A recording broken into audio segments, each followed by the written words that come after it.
asalaamaaleykum wa rahmatullah wa barakaatu mbokk yi maa ngi leen di nuyu di leen ziar di leen dalal seen chaîne di ñëw tey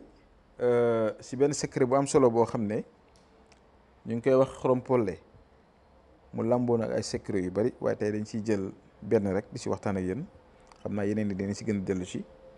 nga xam ne si lépp lay dox waaye tey dañuy ñëw si wàllu mbëggeel si wàllu cofeel si wàllu bayra incha allah. pour ñi nga xam ne itam dañuy bëgg seetlu seen ay mbir ñi nga xam ne dañoo bëgg def istixaara moo xam istixaara boo xam ne da ngay bëgg seetlu say mbiru bopp wala say yëngutu wala wàllu diggante lu mu mënti doon daal bu ñu si déggante incha allah dañ la ko xoolal. kon dañuy dugg directement si secret bi yow mi nga xam ne da nga bëgg nit ñi bëgg la si àddina boo si nekkee ak loo mënti liggéey nag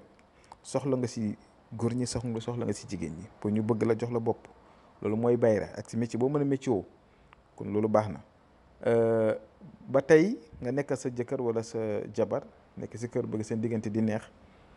mbëggeel am sa incha allahu rabbi nit ki jox la bopp maa ngi lay digal nga def lii maanaam da ngay ut sa loxo maanaam sa poignée de main da ngay tibb si sa loxo tibb xorom-polle ñaari tibb waaw ñaari ngëb si olof ñaari ngëb lañ koy wax. bu ko defee nga wal ko ba mu nekk sunguf nga xoj si benn siwo ndox siwo boo xam ne si def ndox nga xoj si xorom-polle bu ma xam ne nga ko wal comme ni nga ko gisee ne seen écran su ko defee après da nga koy xoj ci siwo bi nga ñaan si da nga koy tiim lépp loo bëgg rek lépp loo xalaat ñu wax ko si lii bayre boppam la rek waxuma la nga dolli si leneen waaw waxuma la nga ñaan si mais boo si ñaanee ba pare jël tuuti xorom def si jël tuuti suukar def si léegi nag sangatu juróom-ñaari fan lay doon chaque suba boo xëyee balaa ngay def dara ginnaaw boo jàppee ba pare julli bu la neexee wala boo jàppee ba pare nga sangoo ko ndax amul benn sobe su ko defee nga jël nga tiim ko jour bu njëkk bi fan bu njëkk bi da nga koy tiim